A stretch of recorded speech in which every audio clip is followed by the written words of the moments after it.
Let's see what's going on in your reading. I'm going to start from the past. I don't know, this month for some reason, the past seems very pivotal for what's going on in the present and what will be happening in the future. Now in the past, you received the Hangman and the Eight of Swords. They're both really restricting cards. The legend goes that the Hanged Man is the Norse god Odin, who hung for 9 days upside down, staring into the well of Urds for the mystical wisdom of the runes, which means secret magic letters. He relinquished his freedom of the outside world for the stillness to acquire the runes' wisdom through a spiritual journey from death to the rebirth. And in the legend, they say he actually did die and come back to life. And here the lesson is to stop controlling the physical world. Look at things in a different light and relinquish the old ideas, because the new ideas are avidly seeking their place. This is the lesson of allowing things to go with the flow without opposition. This is what the Tao religion believes is woo-wee. It's called non-doing. Here the Hangman did a voluntary sacrifice for a spiritual awakening. And there usually is some type of sacrifice associated to the Hangman. And it's time now to reflect before you make any rash decisions.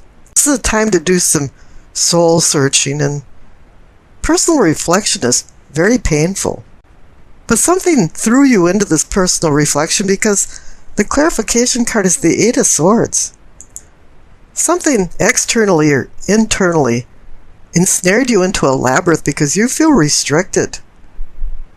You've been incapacitated, restrained, trapped, and it feels like you can't escape, but in reality, you can escape at any minute, but you choose not to.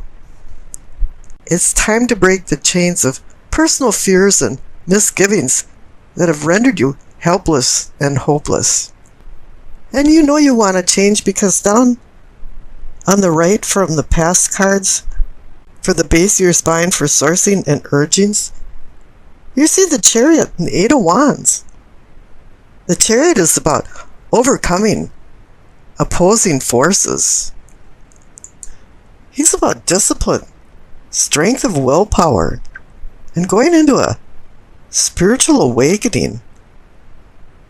Having some self-control in order to acquire confidence and facing your challenges head on. It's a movement card. It's a card about going forward, finding your higher self.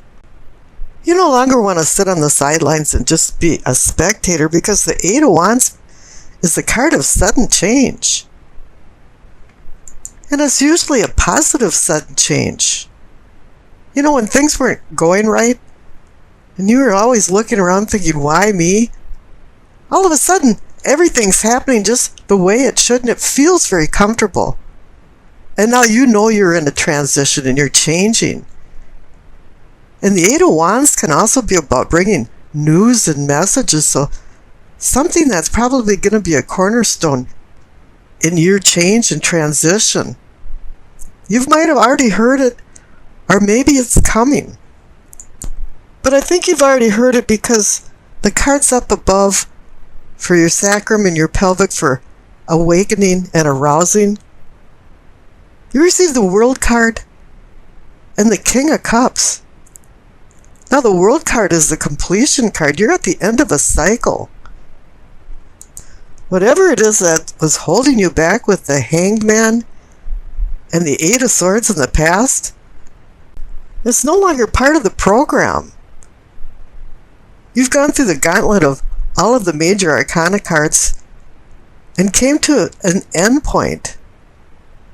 And you've earned and learned and you've acquired knowledge now so that you're capable of any challenges that are thrown in front of you. And that's where the Chariot comes in too, because it's time to overcome the opposing forces, and you did. Now that you have the World card, you have the confidence. And the clarification card has given you that confidence too, because you got the King of Cups.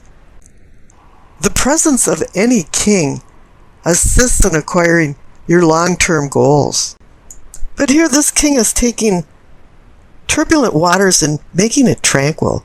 He's balancing out your unconscious with your conscious. He's controlling your emotions. All of a sudden you have a deeper understanding of yourself. You've gotten to the point where you know thyself. And you're starting to treat yourself with respect and as well other people. You're going to find that there's going to be a dramatic change in how you handle your interpersonal interactions. The King of Cups has taught you to maintain your composure in the midst of a wild sea of difficult situations, for you to find serenity. Now, he might be molten lava on the inside of emotions, but he's stolid and able to handle his emotions on the outside and has self-control. Now, the cards up above for your solar plexus receive the Lovers and the Three of Wands. Here it is now that you can control your emotions. You're able to manifest some deeper emotional bonds and harmonious relationships. And the Lovers card is about making decisions between vice and virtue. And this is where the Chariot comes in, as overcoming opposing forces. You have to make some good decisions. And whatever decisions you made, the clarification card is the Three of Wands. You're being acknowledged for some accomplishments. This is a card also that makes you feel that things are falling into place and making you feel good, just like the Eight of Wands down there for sudden change. This card is about expansion and movement, just like the Chariot is. But there's a few problems and storm clouds over the horizon, because the center cards are the Page of Swords and the Knight of Pentacles. Now, the Page of Swords is a very clever, charming, intelligent, but very immature person. Page brings ideas, and a Knight launches these into action. And once you get some experience, then the Queen brings further understanding, and a King brings you to attaining these long-term goals, as I mentioned for the King of Cups. But here you're back with some immature feeling energy. And the Page of Swords can be a very undercutting card. He's the kind of guy that when he walks into a party, everybody goes, oh no, he's here again. Because he uses words against people. He's a spy master. He listens to what people are saying and then passes it along as gossip. And it can be very hurting gossip. But now the Knight of Pentacles is saying, slow down. The Knight of Pentacles is he just trots along and acquires things as he goes. And he slowly acquires wealth, health, well-being. And down on the bottom right for the throat for communicating and teaching, you receive Temperance and the Two of Wands. Now, Temperance is saying, whoa, put a halt on this Page of Swords thing. Slow down. Use the Knight of Pentacles idea of just acquiring things slowly and being very mellow. And the Two of Wands is making plans. You've made some plans. And up there on the top for the solar plexus, you found the Three of Wands. But it's kind of telling you to rethink some of these plans and kind of get this Page of Swords energy out of the picture. And up above for your third eye for seeing and envisioning, receive the Four of Cups and the Four of Wands. 2 4 cards. The Four of Cups is a contemplative card like the Hanged Man is. All of a sudden you're saying, well, wait a minute now. The Knight of Pentacles says maybe I should slow down a little bit. And I got the Temperance card that's saying, yeah, I should temper my behavior, my decisions. And I got the card about planning again instead of going forward. So maybe I should rethink some things. And now you have the clarification card of the Four of Wands, and you've got the 2, 3, and 4. But the Four of Wands is saying, yeah, this is another celebration card. Is saying, yeah, you've made some success. This is like a rites of passage card for some type of accomplishment, graduation, anniversaries, weddings.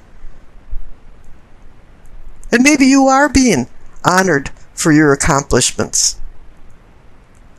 Now up above for the crown for knowing and understanding, you receive the King of Pentacles. Here's another king, a person that's going to assist you in acquiring your long-term goals, and he's offering a pentacle.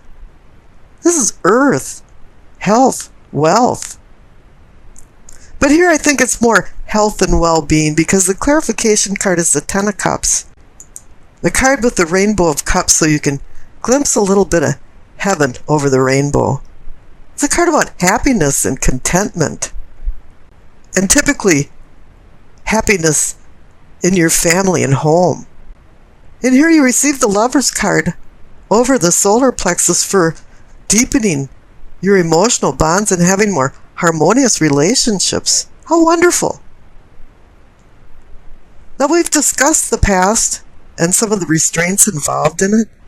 Let's skip over to the future.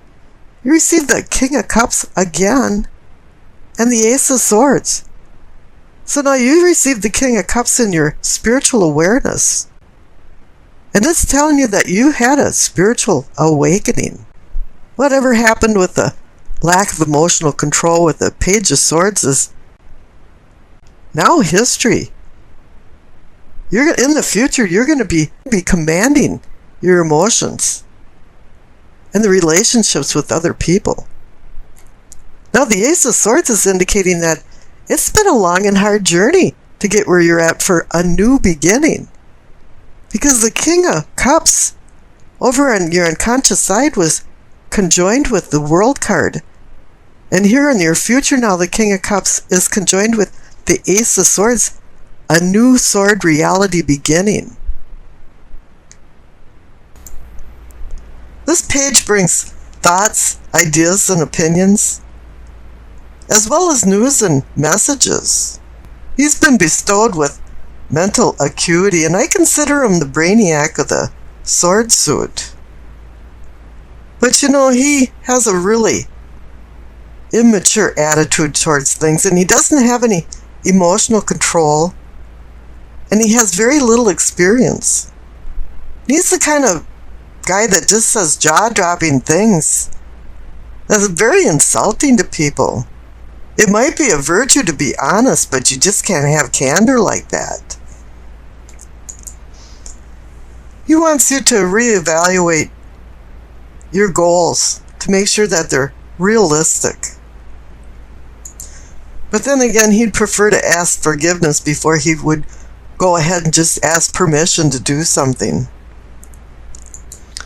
As with all of the sword suits, though, there's two edges to a sword, and the negative side of this is that there can be some acts of deception. And he's kind of a spy master kind of guy that runs around and tries to get information on people, dirt on people, so he can start rumors and gossip. That can be very injuring and harmful to other people. And at times he lacks diplomacy. He really isn't the kind of guy that you want as a neighbor or a co-worker. You know, when he walks into a party, and as usual, uninvited, everybody goes, "Oh no." Now the Emperor is completely opposite to that. He's the mature man, or the patriarch of the family, that organizes things and puts things into structure. Makes sure everybody has responsibilities. And then sets rules and regulations for boundaries. So everybody knows what's going on and they're on the same page. You know, the Page of Swords and the Emperor is kind of like the satire of the devil and the angel on your shoulders, and the Page of Swords is saying, just go for it, to hell with everybody else. And the Emperor's going, no, you have to make some considerations. Now the Emperor has emotional control, and the Page of Swords is just learning how to deal with emotional control. Now, so it's up to you and your free will which persona you would like to take, the Page of Swords or the Emperor. And it seems like This week, maybe you're vacillating in between both of them. You know, you can be this immature child one minute and be this really mature man or woman the next. Whatever you decide this week, you're going to be moving from more turbulent waters to more tranquil waters, because you received the Six of Swords. So hopefully you're moving from the Page of Swords persona to the Emperor's posture. Whatever it is, the Six of Swords is telling you it's time to plot a new course of action. And think about where you've been and what you're doing now and where you want to go in the future. And this card is here to help you with a seamless transition of change. And since this card is about movement, it can be maybe you traveling, going on vacation, going on an adventure or journey. But this doesn't have to be a physical journey. It can be a journey of the mind, too, and your thinking and mental acuity. Because the Swords does mean mind, and it means mind over matter. And really, you have to decide what matters to you in your life. Now, I rolled the dice and you received Capricorn, the Moon, in the 11th house. Now, with the Moon in the 11th house, it makes me think of the Beatles song, Need a Little Help from Your Friends. Because that kind of sums up your emotional fulfillment that comes from this week. It's from friends and family and their support. You know, you figure that there must be an easier and better way of doing business. That's why you've got the Six of Swords there, because you want to move on. And you're seeking out these new ways with the Emperor by your side. You know, and you figure, well, realistically, you can't do all this alone, so you're going to take the me attitude and add we into the party because of the 11th house. It's a house of networking and other people. Your inquiring mind wants to know about many things this week, and you feel the need for opinions and feedback from others because you're really not too sure what to think. And I can see that when you're straggling the line between the Emperor and the Page of Swords, you're not sure what to think. However, even though you canvass and ask people for their opinions, sometimes you just don't agree with their opinion, and then you become really mouthy with them like the wily Page of Swords. And you become insulting. So then, you know, the teamwork goes back from we to me. You know, by the end of the week, you might not feel like you've completely resolved all the issues that you canvassed. But that's no big deal. You know, I mean, next week's another week.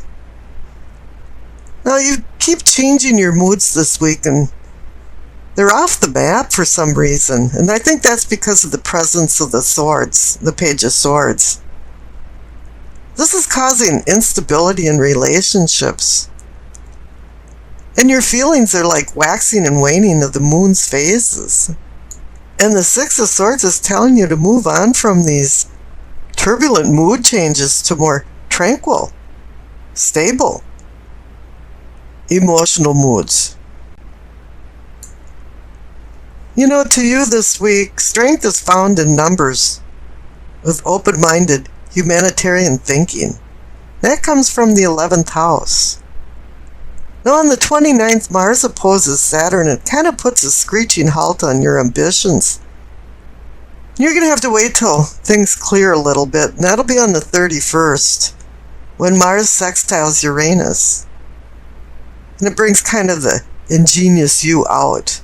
And it puts together more nebulous and scattered thoughts, so that no longer you have these kind of roadblocks going on.